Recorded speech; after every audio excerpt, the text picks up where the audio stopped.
Muli, isang magandang araw sa bawat isa. Purihin ang ating dakilang Diyos dahil sa kanyang kabutihan at katapatan at tayo kanyang patuloy na sinusubaybayan at itinataguyod sa kabila ng mga samot-saring ating mga pinagdaraanan sa buhay. We are still going through difficult times even to this day. And yet, as we have discussed in the past, the Christian life is a life of joy. Pero ang katanungan na nais nating tugunin ay kung paano mapapanatili at mapapaunlad ang kagalakan na taglay na natin.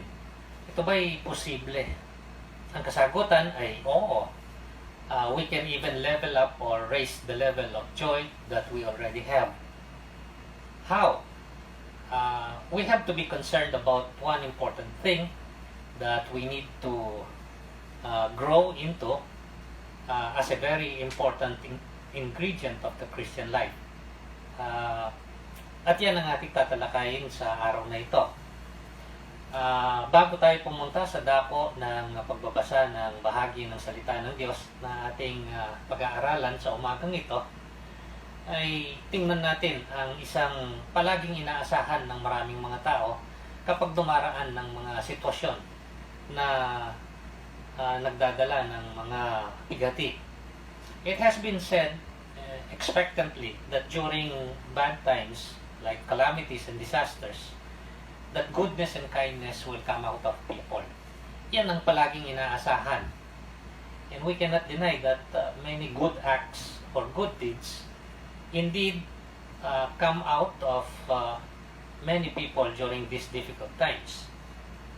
Yet in general, we cannot deny as well that such acts of goodness are really outdone by the opposite, what we call acts of selfishness because of man's natural tendencies. Ito ay inaasam-asam at inaasahan, nakikita naman natin at hindi natin maitatanggi na maraming mga gawa ng kabutihan at kagandaang loob ang nakikita nating lumalabas sa ilang mga tao sa panahon ng mga kagipitan at kapigatian. At yan ay ating ipinagpapasalamat. Gayunpaman, sa pangkalahatan, hindi rin natin naman maitanggi na sa kabila nitong mga gawa ng kabutihan at kagandaang loob na ito, ay nasasapawan ng kabaligtaran nito dahil nga sa likas na hila sa buhay ng mga tao. In one part of the scriptures, actually, Paul spoke of this. I would just like to read this verse, although this is not the primary text that we will consider for this day. Sa 2 Timothy chapter 3 verses 1 to 5, itong sinabi ni Apostol Pablo na kailangan ni Timoteo na maunawaan at ng mga mananampalataya. It says here, 2 Timothy chapter 3 verses 1 to 5, "But mark this," tandaan mo to, ang sabi niya. Or parang sinabi na rin niyang tiyak o itaga mo sa bato. "There will be terrible times in the last days." At ang una siguro papasok sa isip natin ay yung mga sakuna, kalamidad, at mga bagay na nagdadala ng kasiraan sa ating kapaligiran. Pero itong sinabi, uulitin ko, "But mark this, there will be terrible times in the last days. People will be lovers of themselves, lovers of money, boastful, proud, abusive, disobedient to their parents, ungrateful, unholy, without love, unforgiving, slanderous, without self-control, brutal, not lovers of good, treacherous, rash, conceited, lovers of pleasure rather than lovers of God, having a form of godliness but denying its power, have nothing to do with them." Ito'y paglalarawan ni Apostol Pablo sa magiging kaganapan sa mga huling kapanahonan, ang sabi niya. He described people in general, their way of thinking and their behavior in the last days. Actually, I would say that this is for our sake. Kasi ang tinutukoy niya dito ay sa mga huling kapanahonan. It is for us who are alive today. not that these were not happening or existing during his time, but what he was trying to say is, as they see them already during their time, they will become worse and worse. At ito ang kadahilanan kung bakit sa ating isasaalang-alang na bahagi ng kasulatan sa araw na ito, ay titingnan natin ang isang napaka-importanting paalala o paunawa o kaya matatawag na babala ni Apostol Pablo sa mga mananampalataya doon sa Filipos. Upang sa ganon, hindi sila maakay o mahila tungo dito sa uri ng buhay na ito na kanyang inilarawan. Kaya nagbigay siya ng ganitong paalala. How can we counteract these pulls, powerful pulls, so that our lives, kagaya ng sinabi niya doon sa unang kabanata ng Philippians, will be worthy of the gospel? Upang ang mga buhay natin bilang mga mananampalataya ay maging karapat-dapat sa mabuting balita ng Panginoong Jesucristo. Kaya nga, atin ngayong susuriin ang ikalawang kabanata ng sulat ni Apostol Pablo sa mga taga-Filipos. Philippians chapter 2. The last time I spoke, I looked together with everyone the first chapter of this letter. Let me read it for you sa kanyang pagkakatala dito sa New International Version. Philippians chapter 2. If you have any encouragement from being united with Christ, if any comfort from His love, if any fellowship with the Spirit, if any tenderness and compassion, then make my joy complete by being like-minded, having the same love, being one in spirit and purpose. Do nothing out of selfish ambition or vain conceit, but in humility consider others better than yourselves. Each of you should look not only to your own interests, but also to the interests of others. Your attitude should be the same as that of Christ Jesus, who being in very nature God, did not consider equality with God something to be grasped, but made himself nothing, taking the very nature of a servant, being made in human likeness. And being found in appearance as a man, he humbled himself, and became obedient to death, even death on the cross. Therefore, God exalted him to the highest place, and gave him the name that is above every name, that at the name of Jesus every knee should bow, in heaven and on earth and under the earth, and every tongue confess that Jesus Christ is Lord, to the glory of God the Father. Therefore, my dear friends, as you have always obeyed, not only in my presence, but now much more in my absence, continue to work out your salvation with fear and trembling. For it is God who works in you to will and to act according to His purpose, good purpose. Do everything without complaining or arguing, so that you may become blameless and pure, children of God without fault in a crooked and depraved generation, in which you shine like stars in the universe, as you hold out the word of life, in order that I may boast on the day of Christ that I did not run or labor in vain. But even if I am being poured out like a drink offering on the sacrifice and service coming from your faith, I am glad and rejoice with all of you. So you too should be glad and rejoice with me. Verse 19, I hope in the Lord to send Timothy to you soon, that I also may be cheered when I receive good news about you. I have no one else like him who takes a genuine interest in your welfare, for everyone looks out for his own interests, not those of Jesus Christ. But you know that Timothy has proved himself, because as a son with his father, he has served with me in the work of the gospel. I hope therefore to send him as soon as I see how things go with you. And I am confident in the Lord that I myself will come soon. But I think it necessary to send back to you Epaphroditus, my brother, fellow worker, and fellow soldier, who is also your messenger, whom you sent to take care of my needs. For he longs for all of you and is distressed because you heard he was ill.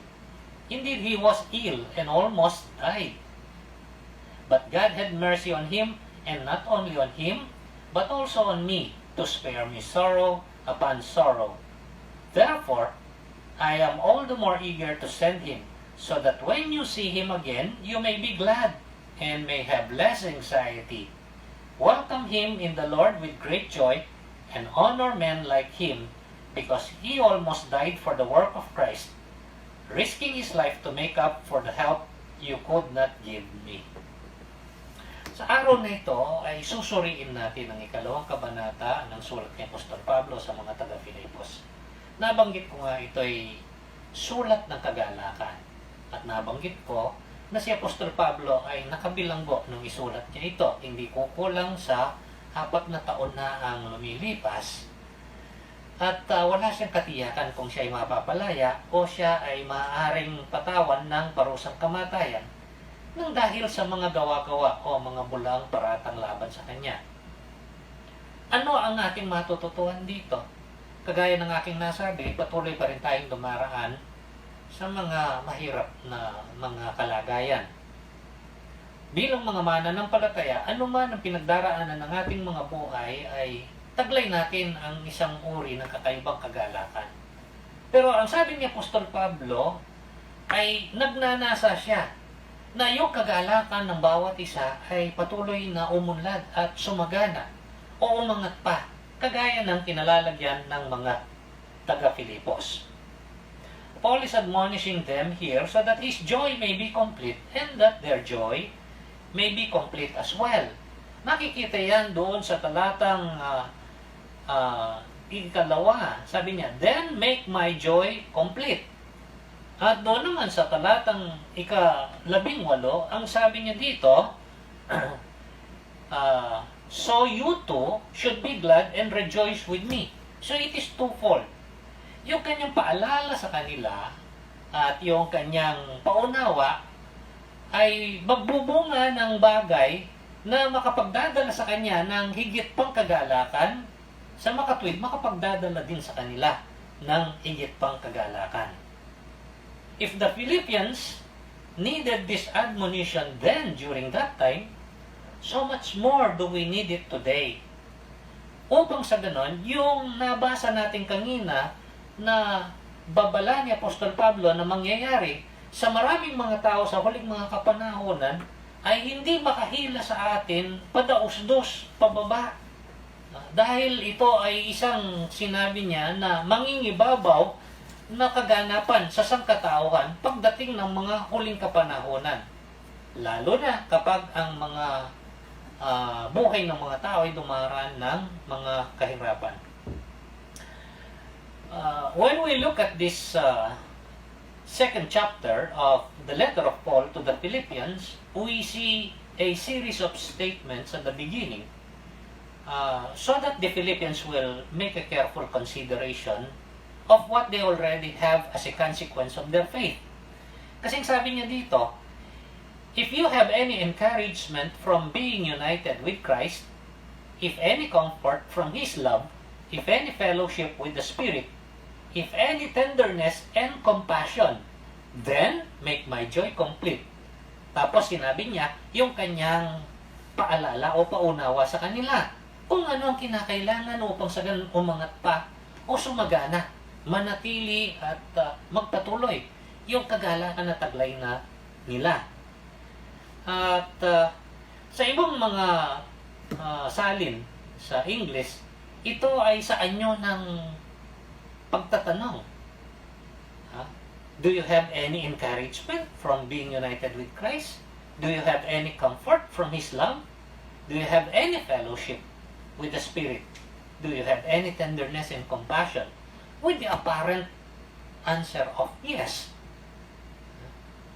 He wants them to affirm their faith, their salvation, and its results. Ito yung unang gusto ni Apostol Pablo sa unang bahagi nitong kabanatang ito. Yet, he speaks of desiring to raise up his own level of joy as well as theirs by reminding them and admonishing them of one important thing. A virtue that will keep all of these blessings, yung binanggit doon, yung encouragement, yung comfort, yung fellowship, yung tenderness, at saka compassion. So that this virtue will keep all of this bound together like a catalyst. Ang sinasabi niya dito, yung lahat ng mga bagay na ngayon ay taglay nila, na napakabuti, ay kailangan pa na mapanatili ng sama-sama sa pamamagitan ng kanilang pag-unlad dito sa tinatawag na virtud o virtue na ito. A virtue is a moral goodness of character and behavior. Ito isang kabutihan o kagandahan sa pag-uugali at sa kilos ng isang tao. What is he talking about here? Ang sabi niya dito, magmula sa verse 2, then make my joy complete by being like-minded, having the same love, being one in spirit and purpose. Ang ibig niyang sabihin, ito isang bagay na ninanasa niya at kailangan, hindi lang para sa isa o iilan sa kanila, kundi para sa lahat sa kanila, para sa lahat ng mga mananampalataya. Dahil sinabi niya, he wants them to be like-minded, having same love, being one in spirit and purpose. At ano yung sinasabi niyang ito?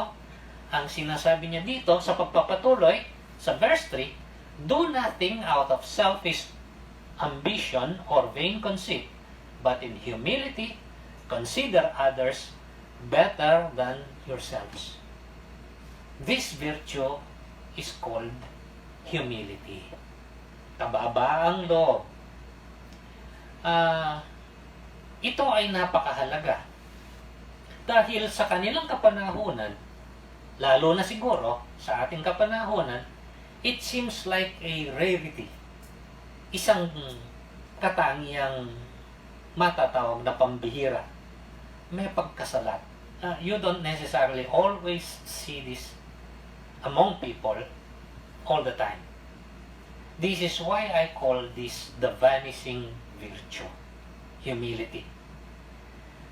Ang virtud o virtue na parang nawawala at naglalaho o kaya'y mahirap makita o mahirap hanapin. Today we live in the atmosphere of competitiveness. Sa layo na ng inabot ng tao sa pag-unlad sa buhay, sa mga nagawa na ng tao, sa mga patuloy na nagagawa, sa progreso, at mga makabagong mga karanasan, competitiveness has become part of our human experience. Looking out for number one. Ang pagnanasa na makaungos o maging una kumpara sa lahat. And even Christians are caught up in this. Kung hindi tayo mag-iingat, kaya nga ito ay ginawan ng pagpapaalala o maaaring sabing babala ni Apostol Pablo noon pa man. At kanya nga sinabi na ang mga bagay na nangyayari noon ay higit pang lalala sa mga darating na kapanahunan. We see this everywhere. At home, sa mga magkakapatid, sa iisang pamilya, nagtatagisan, nagtutunggalit kung sinong makakaangat, kung sino ang makakarating sa mas mataas na kalagayan o katayuan. Nakikita natin ito sa mga paaralan. Napakatindi ng tagisan at paglalaban upang maituring na pinakamagaling o pinakamabuti. At sa kabila ng hindi likas na masama ang pagsusumakit upang sa ganon makarating sa mataas na antas ng kung anumang ginagawa ng isang tao, ito ay nakikita natin na umiigting ng umiigting. Competitiveness is not necessarily evil, but we see it really in an overwhelming manner. Sa eskwelahan, nakikita natin ang mga estudyante ay naghangat na makarating doon sa tinatawag na top rank, o yung top 1. Ang nakakalungkot kung minsan maging yung mga nag-aaral na sa una hindi man alintana ang mga bagay na ito ay nahuhubog dahil sa mga magulang. Dahil minsan ang mga magulang mismo ang nagtatagisan upang sa ganon ang kanilang mga anak ay makahigit o makaangat kaysa iba pa. Kung minsan nga pinagagalitan ng kanilang mga anak kapag sila ay nauungusan ng kanilang mga kaeskwelahan. We see this in the community, in different institutions and organizations. We see this in politics. We see it at work, in the workplace, sa mga pinagtatrabahuhan. Tragically, sometimes, we see this even in the church. Sa kapulungan ng mga mananampalataya. Nagtatagisan kung sinong mas magaling, kung sinong mas maraming nagagawa, kung sino ang mas kahanga-hanga. Wanting to outdo others, no matter what the cost. Even crossing the line, disrespecting boundaries and standards which are normally acceptable. Kaya nga sabi ko, this is an ongoing tragedy. Kung minsan ay hindi napapansin, pero ito ay parang natural o normal na lang sa buhay ng mga tao ngayon. Kaya nga si Apostol Pablo ay nagpaalala sa mga mananampalataya sa Filipos. Upang sa ganon, hindi sila mahila o matangay ng agos na ito. Upang sa ganon, makapanatili sila na merong tunay na kagalakan. At yung kagalakan yon ay mapaunlad pa at mapaangat. What can we learn of Paul's admonition to the Philippians on how we can live in humility and raise our levels of humility and therefore our joy? Ito yung makikita natin sa mga binasa nating mga talata. Ito'y hihimayin natin sa mga bahagi nito. At titingnan natin ng dahan-dahan. Ano ang mga paunawa ni Apostol Pablo dito? Ano kanyang binigyan ng kalinawan? First, we will look at the description or definition of humility. Paano ba inilarawan? Paano ba binigyan ng pagpapahayag ni Apostol Pablo itong tinatawag ko na the vanishing virtue of humility? Balikan natin ang talatang 3 at 4 at makikita natin dito. Ang sabi, do nothing out of selfish ambition or vain conceit, but in humility consider others better than yourselves. Each of you should look not only to your own interests, but also the interests of others. Paul here presents humility in simple, practical terms.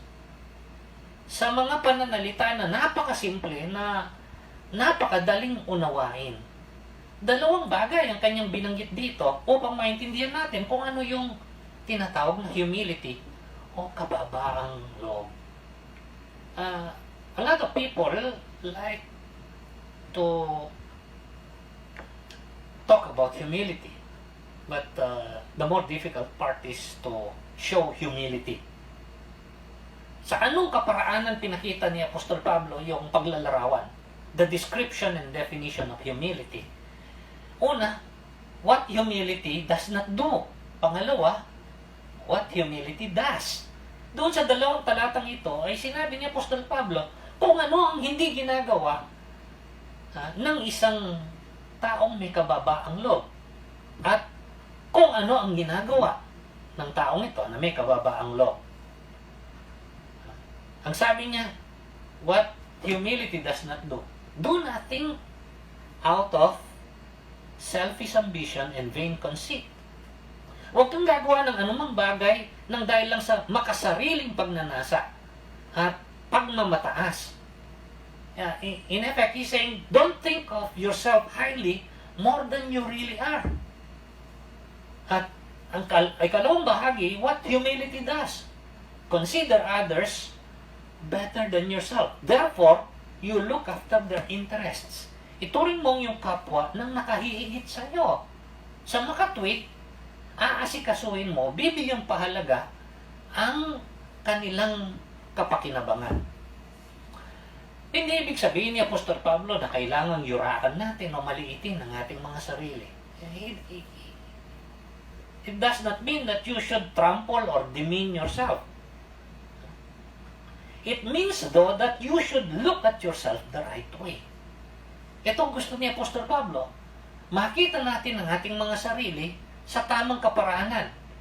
Who we really are in relation with God. Sino ba tayo in relation with God? We are sinners, saved by grace. Therefore, we must be gracious to others, not looking down on them as if they have no importance at all, especially when compared to us. Ang ninanasa ni Apostol Pablo, makita natin ang ating mga sarili na mga makasalanang iniligtas dahil sa kadadahang loob at kabutihan ng Diyos. Sa makatwid, karapat-dapat lang na magpakita tayo ng kagandahang loob sa ating mga kapwa. At hindi sila tingnan ng napakababa na para bagang wala silang kwenta o halaga. Ito yung paglalarawan niya sa kababaang loob. Gayunpaman, hindi natapos doon. Paul made sure that we truly understand what humility is, not just by his description. Dinescribe niya dito ng napakasimple, napakapraktikal. Pero ang kagandahan pagkatapos, nagbigay siya ng tunay na mga halimbawa o paglalarawan. And, dadako tayo dito sa tinatawag kong the demonstrations of humility.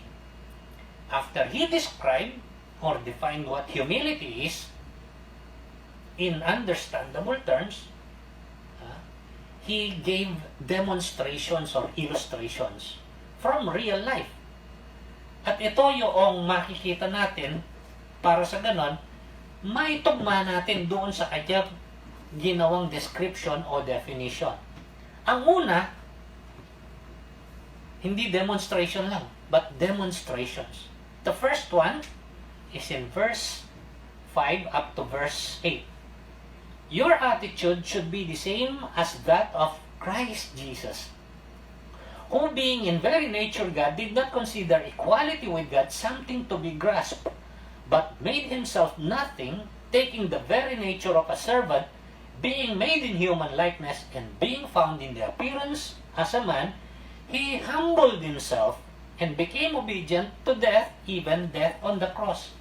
Ang kauna-unahan at pinakadakilang na halimbawa ay walang iba kundi ang Panginoong Jesucristo. He is the perfect role model. Bakit? Ang sabi dito, kanyang isinaysang tabi ang likas niyang katangiang bilang Diyos at ang kanyang mga karapatan. Upang sa ganon, sa kanyang kababaang loob, siya'y maglingkod at siya ay magligtas. Inuna ni Apostol Pablo ang pinakadakilang halimbawa, none other than our Lord Jesus Christ. He set aside his divine rights and prerogatives that are innate in Him just to save us and to serve us. Ito yung makikita natin sa ibang bahagi ng kasulatan. Ang Panginoong Jesucristo mismo ang nagpatotoo bilang pagtutuwid doon sa kanyang mga alagad sa kanilang mga kaisipan na nahuhubog ayon sa pagkalahatan na pinaniniwalaan ng maraming mga taong nabubuhay sa kapanahunan nila. Nais kung tingnan natin itong sinasabi sa Mark chapter 10. Dito, sa verse 45, ang sabi dito ng Panginoong Jesucristo sa kanyang mga alagad patungkol sa kanyang sarili, for even the Son of Man did not come to be served, but to serve and to give His life as a ransom for many. Sabi niya dahil ang anak ng tao, ang tinutukoy niya ay ang kanyang sarili, ay hindi dumating upang siya'y paglingkuran, ngunit upang siya ang maglingkod at magkaloob ng kanyang buhay bilang katubusan para sa marami. The greatest example or illustration or demonstration of humility is none other than the Lord Jesus Christ. But some may contend that we cannot be like Jesus. Maaaring sabihin ng iba, hindi naman tayo maaaring maging kamukha ng Panginoong Jesucristo dahil siya ganap. But you know what? He himself, Jesus Christ, said that we can be like Him. He desires us to be like Him if we accept His invitation. A while back, I made a study on the great invitation of the Lord Jesus Christ. Makikita yan doon sa Matthew chapter 11, doon sa verse 28 hanggang doon sa verse 30. Tingnan natin muli ang sinasabi doon. Ang sabi ng Panginoong Yesus dito, remember, there was a study that I made, if you are burdened, then you can find rest in God. Ang sabi ng Panginoong Yesus, come to me, all ye who are weary and burdened, and I will give you rest. Take my yoke upon you and learn from me. For I am gentle and humble in heart, and you will find rest for your souls. For my yoke is easy and my burden is light. Oo, sasabihin natin, ang Panginoong Jesucristo ay ganap. Paano tayo magiging kagaya niya? Gayong ginawa siyang halimbawa ni Apostol Pablo. Ang sabi dito ng Panginoong Yesus, kung tutugon tayo sa kanyang imbitasyon o panawagan, tayo'y kanyang tuturuan na siya gagawa sa ating mga buhay. Upang sa ganon, mahubog tayo sa kanyang katangian. Humble, He is, and He wants us to be humble as He is. Kaya nga doon sa verse 12 at saka sa verse 13, pagkatapos na ipakita ang ginawa ng Panginoong Yesus, ang sabi dito, therefore, balik tayo sa Philippians chapter 2, my dear friends, as you have always obeyed, not only in my presence, but now much more in my absence, continue to work out your salvation with fear and trembling. For it is God who works in you to will and to act according to His good purpose. If we accept His invitation, He will teach us and He will work in us. Sa kabila nito, si Pablo ay nagbigay ng karagdagan pang mga paglalarawan, karagdagan pang mga halimbawa. Paul gave us more examples, this time mere humans like us, to see the possibility of living humble lives, yet with powerful testimonies. Hindi lang ang Panginoong Jesucristo ang ginamit ni Apostol Pablo as demonstration of humility. Tingnan natin yung sinabi doon sa verse 19 hanggang verse 24. I hope in the Lord Jesus to send Timothy to you soon, that I also may be cheered up when I receive news about you. I have no one else like him who takes a genuine interest in your welfare. There it is. Si Timoteo, ginawang halimbawa ni Apostol Pablo dito, na isang taong merong tunay na pagnanasa sa ikabubuti ng kanyang mga kapwa. For everyone looks out for his own interests, not those of Jesus Christ. But you know that Timothy has proved himself, because as a son with his father, he has served with me in the work of the gospel. I hope therefore to send him as soon as I see how things go with me. And I am confident that in the Lord, that I myself will come soon. Hindi lang si Timoteo ang ginawang halimbawa ni Apostol Pablo. Sa pagpapatuloy sa verse 25 hanggang sa verse 30, ang sabi niya, but I think it is necessary to send back to you Epaphroditus. Isa na namang halimbawa. My brother, fellow worker, and fellow soldier, who is also your messenger. See? Sabi niya, siya yung tagadala ninyo ng balita. Sabi niya dito, whom you sent to take care of my needs. Ipinadala nyo upang asikasuhin ang aking mga pangangailangan. For he longs for all of you and is distressed because you heard he was ill. Indeed, he was ill and almost died. But God had mercy on him, and not only on him but also on me, to spare me sorrow upon sorrow. Therefore, I am all the more eager to send him, so that when you see him again, you may be glad, and I may have less anxiety.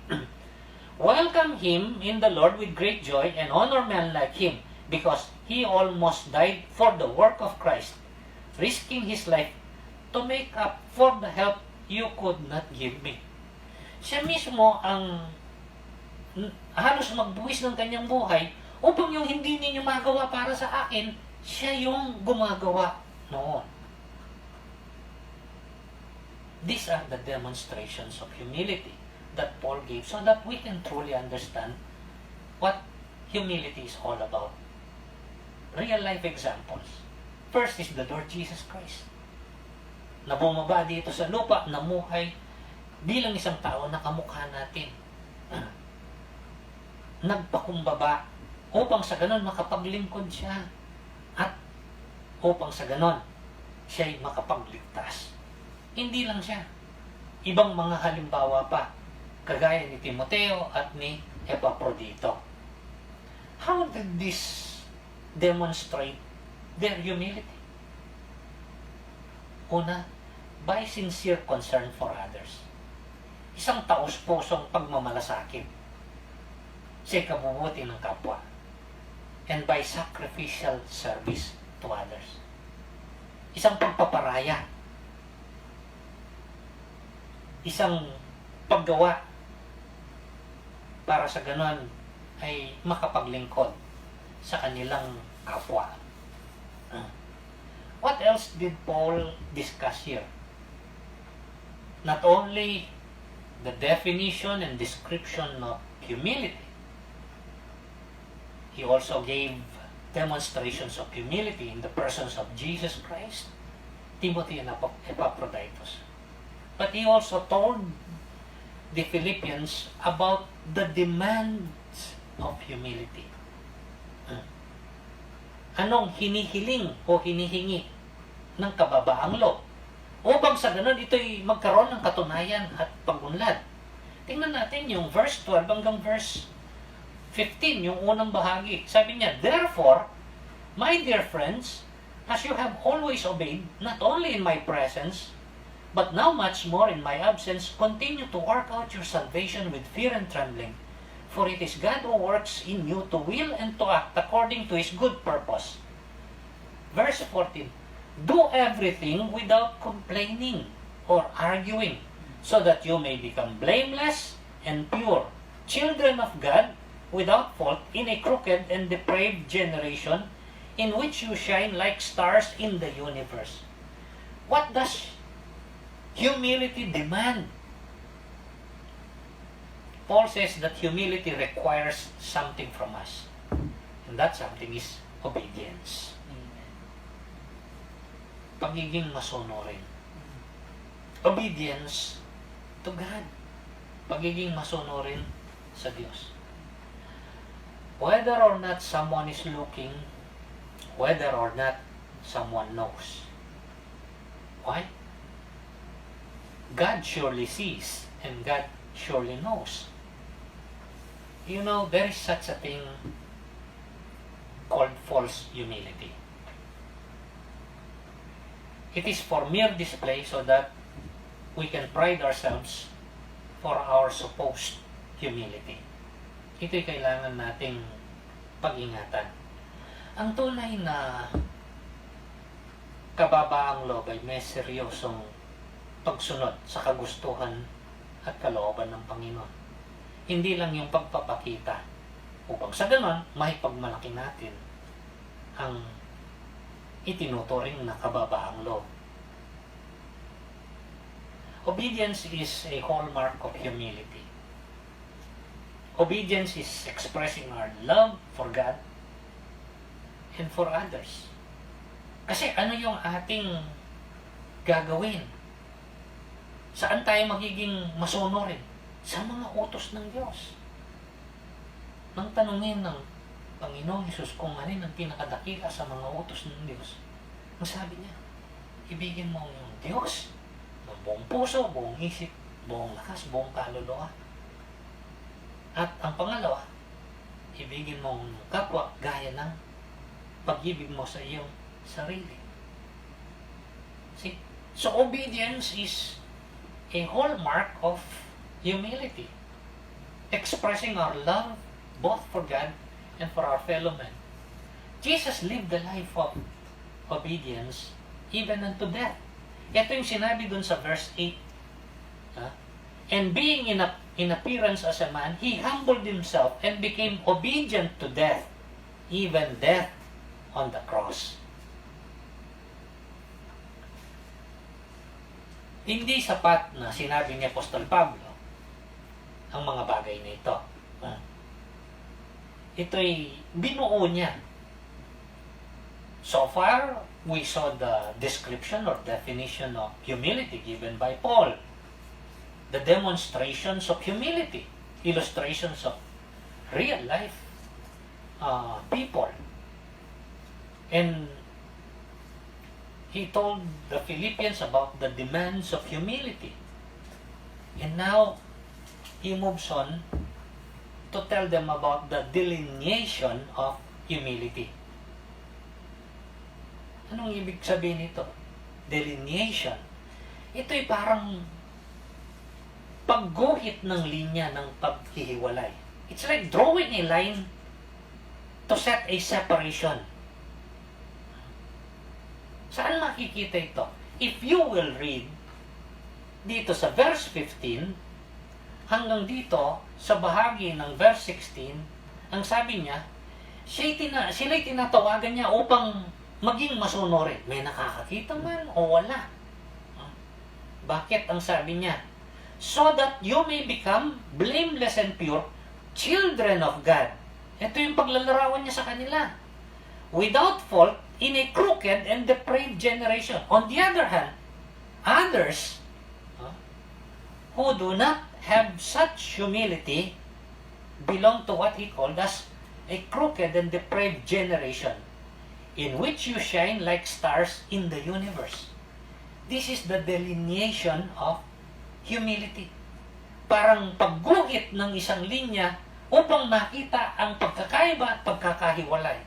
Paul says that humility will distinguish us from those of this world or those that are called worldly. Ang kababaang loob ang siyang isang magiging marka o palatandaan upang malaman o makita na tayo'y kakaiba sa mga tinatawag na makamundo o mga sumusunod sa agos ng mundong ito. Humility makes us Christians distinct and different from a crooked and depraved generation. Ito ang nagpapaging kaiba. Kaya nga sinabi ko, humility seems to be a rarity. Not just during the time of Paul, but even more during our days. Remember Paul's description of the last days. Uulitin ko para makita ninyo muli yung paglalarawan ni Apostol Pablo kung anong magiging daloy o takbo ng buhay ng sangkatauhan sa pangkalahatan sa huli kapanahuran. He's talking about our time. But mark this, 2 Timothy chapter 1 from verse 1 up to verse 5, there will be terrible times in the last days. People will be lovers of themselves, lovers of money, boastful, proud, abusive, disobedient to their parents, ungrateful, unholy, without love, unforgiving, slanderous, without self-control, brutal, not lovers of good, treacherous, rash, conceited, lovers of pleasure rather than lovers of God, having a form of godliness, an outward show, but denying its power, have nothing to do with them. Also, we have to note Paul's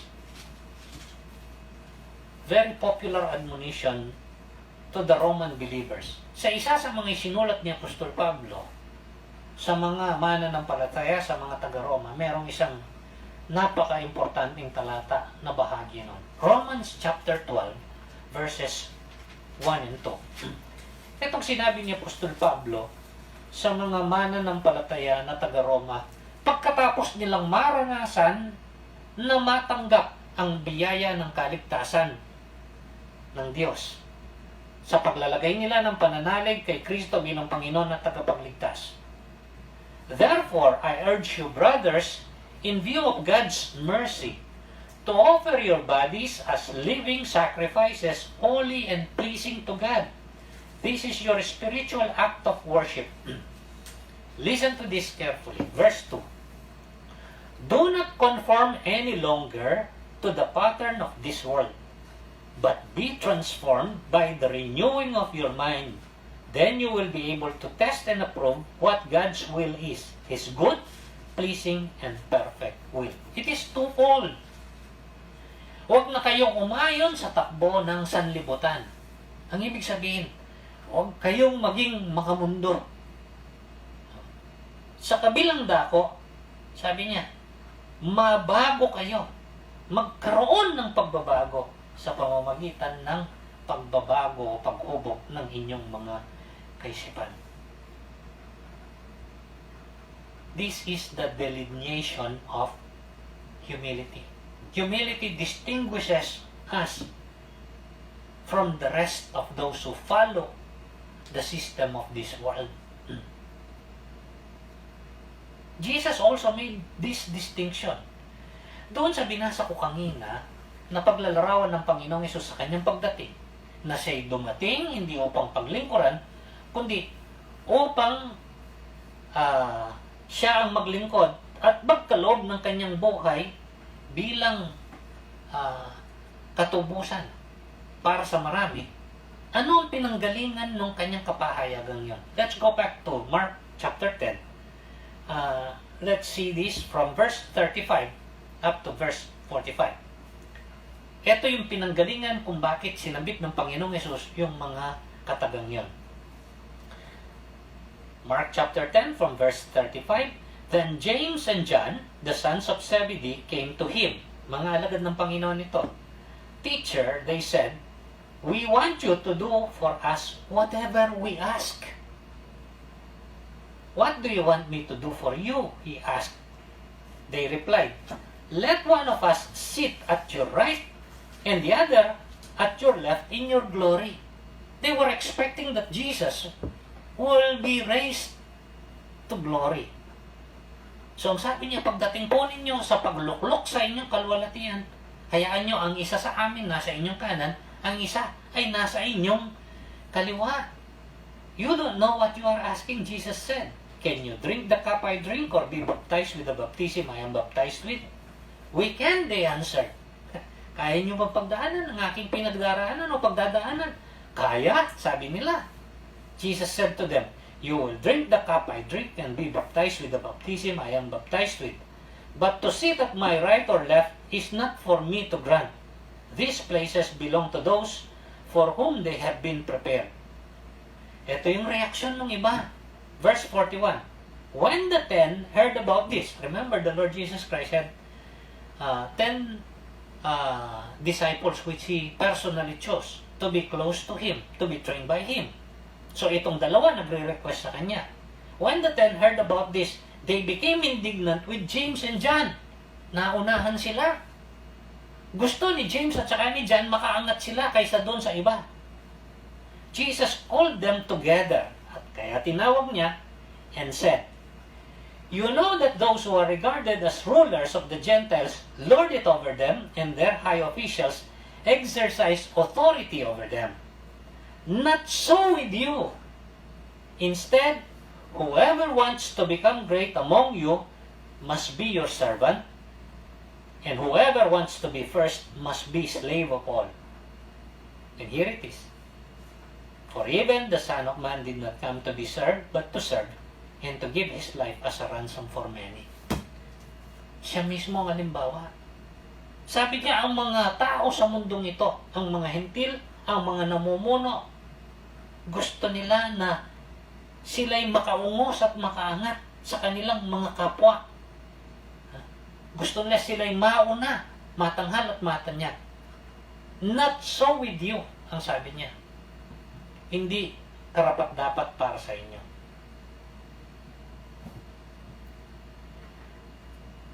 My dear friends, brothers and sisters, this is a very fitting reminder or admonition, especially during these times.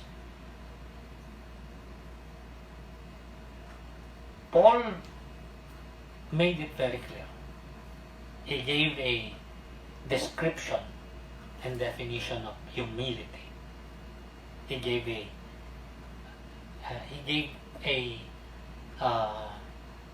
list of demonstrations of humility.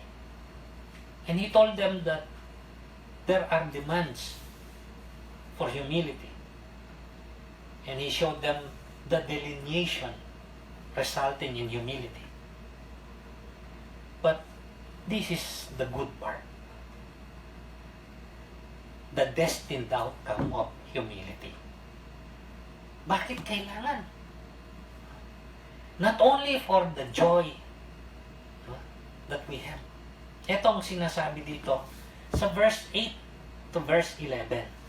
Kung babalik tayo dito sa Philippians chapter 2. Ang sabi niya dito, and being found in appearance as a man, referring to the Lord Jesus Christ, he humbled himself and became obedient to death, even death on the cross. Verse 9, therefore, God exalted him to the highest place and gave him the name that is above every name, that at the name of Jesus every knee should bow, in heaven and on earth and under the earth, and every tongue confess that Jesus Christ is Lord, to the glory of God the Father. This refers to the outcome, the destined outcome, ang itinakda na magiging resulta ng kababaang loob. In the case of the Lord Jesus Christ. But here it is, for us, for the Philippians. In verse 13, up to also in verse 16, sabi niya, for it is God who works in you to will and to act according to His good purpose. Sabi niya, do everything without complaining and arguing, so that you may become blameless and pure, children of God without fault, in a crooked and depraved generation, in which you shine like stars in the universe. Kayo ay magniningning, sabi niya, na parang mga tala sa sangsinuko. What does this mean? Paul said that we are destined unto exaltation. Jesus Christ, after living a life of humility, demonstrating it in sincere concern, sacrificial service, he was exalted. The Philippians as well were told by Apostle Paul, you will be made like shining stars in the universe. You will be exalted. Kayo'y itatanghal. When we live a life of humility, it is God who will exalt us. It is God who will provide for us that great joy. Kahit na tayo ay kailangang gumawa ng pagsasakripisyo. Not only Paul said this, James also said this. In James chapter 4, in his letter, in verse 6, James said, but He gives us more grace, referring to the work of God. That is why Scripture says, he was quoting Scriptures. Pinapaalala niya, mula pa sa lumang tipan, sa mga kawikaan, ito nang sinabi, God opposes the proud, but gives grace to the humble. Kinakalaban ng Diyos ang mga palalo, ang mga makasarili, ang mga mayayabang. Ngunit, siya'y nagkakalob ng kagandahang loob at biyaya sa mga mababa ang loob. And he said, He gives more grace. Hindi magkukulang ng biyaya. God is the one who will exalt those who live lives of humility. Hindi lang si James ang nagsabi niyan, si Peter. In the first letter of Peter, dito sa chapter 5, dito sa verse 5, sa ikalawang bahagi, ang sabi ni Peter sa kanyang sulat, all of you, clothe yourselves with humility toward one another. Lahat kayo, sabi niya. Because, here it is, he quotes the same thing. God opposes the proud, but gives grace to the humble. Kaya sa verse 6 sabi niya, humble yourselves therefore under God's mighty hand, that He may lift you up in due time.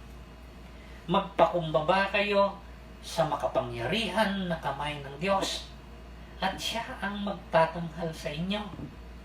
Cast all your anxiety on Him, because He cares for you.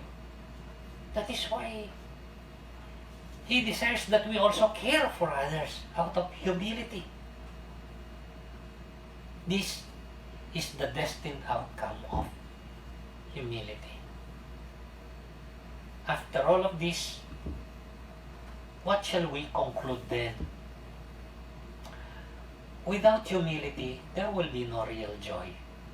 Kung walang kababaang loob, wala namang tunay na kagalakan. Jesus humbled Himself and secured salvation for us. And then we humbled ourselves, being poor in spirit, and we accepted and received this salvation by faith. Then joy came into our lives. Ganon nagkaroon ng kagalakan ng ating mga buhay. Dahil nagpakumbaba ang Panginoong Hesus. Siya ay nagkatawang tao, naging alipin, at namatay bilang pagsunod, at nilikom niya yung kaligtasan.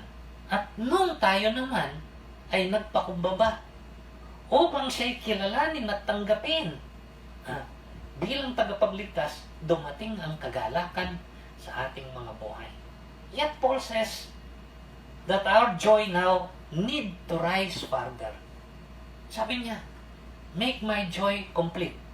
In effect, he's saying, your joy will be complete. Through what? Through humility.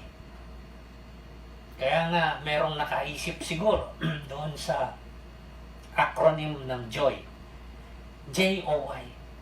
Binagyan nila ng katumbas. Jesus, others, you. Una muna ang Panginoong Hesus, pangalawa ang kapwa, pangatlo ang sarili. As we go through difficult times, there is joy because we have the Lord. But we have to keep that joy. Hindi tayo dapat mahila ng agos ng takbo ng sanlibutan ito. Nang inuuna ay ang mga makasarili na mga kagustuhan, mga pagnanasa na sukat na gagawa ng mga taliwas o salangsang, maging doon sa katanggap-tanggap na panuntunan upang makaangat at makaungos at makuha ang inaasam. As for us Christians, Apostle Paul said, we should be of the same mind, the same love, and the same spirit. Have the same attitude as the Lord Jesus Christ. Doing nothing out of selfish ambition and vain conceit, but in humility, considering others better than ourselves. Then our joy will even increase. Magkakaroon tayo ng higit pang kagalakan. Nawa, ito'y mag-udyok sa atin upang makahanap tayo ng mga oportunidad at mga pagkakataon upang asikasuhin hindi lang yung mga sarili nating mga pakinabang, hindi minamasama na normal na asikasuhin natin yung ating mga sariling pakinabang, kundi kailangan din na asikasuhin natin ang kapakinabangan at ikabubuti ng ating mga kapwa. Each of you should look not only to your own interests, but also to the interests of others. And may we find greater joy as we do this. Tayo po ay manalangin. Dakilang Diyos, puspos ka ng kadakilaan at kabutihan. Panginoong Hesus, ikaw na taglay ang kalwalatian, likas ang mga karapatan, bumaba dito sa lupa at nagkatawang tao, upang sa ganon, sa pagpapakumbaba, mapaglingkuran mo ang iyong mga nilalang at likumin ang kaligtasan, upang sino mang manalig sa iyo ay magkaroon ng buhay na walang hanggan at buhay na kasiyasiya habang nandirito. May kagalakan at merong kapayapaan at katiwasayan. Salamat po, aming Panginoon. Turuan mo po kami patuloy upang sa ganon kami ay matuto pang magkaroon ng kababaang loob. Manatili ang kababaang loob na hindi ginagawa ang anumang bagay para lang sa sariling kapakinabangan. Ngunit itinuturing ang aming mga kapwa na nakahihigit, sukat na aming asikasuhin at bigyan pansin ang kanilang mga kapakinabangan. At alam namin, Panginoon, hindi kami magkukulang kailanman. Sapat ang iyong biyaya, sagana ang iyong biyaya, lalo na sa mga mapagpakumbaba. Your grace abounds, O Lord, because you oppose the proud and gives grace to those who are humble. Here we are, O Lord. Aming ipinapasakop ang aming mga sarili sa iyo. Aming ipinagkakatiwala upang sa ganun hindi namin kailangang pagsumakitan at pagsumigasigan ng sobra-sobra ang aming mga sariling pakinabang, kundi makita namin maging ang pangangailangan ng aming mga kapwa. At alam namin na kapag kami ay tumugod, hindi kami mawawalan. Uunlad pa ang aming mga kagalakan, ang aming mga kapayapaan, ang aming mga katiwasayan, maging ang aming mga biyaya at pagpapalang tinatanggap, Panginoon. You will always be enough for us. Your grace will always be sufficient for us. Because you will never run out of blessings appropriate for all of us. Salamat po, Panginoon. Nawa sa pamamagitan nito, kami ay makapaglarawan ng iyong kabutihan sa amin. That we may become shining lights. That people may see your good works in us. And they may exalt you, O Lord. And in turn, you will be the one to exalt us, O Lord. Salamat po. Pinupuri ka namin, dinadakila. Sa tanging pangalan po ng aming Panginoong Hesus. Amen. Magandang araw po. Have a blessed and godly day.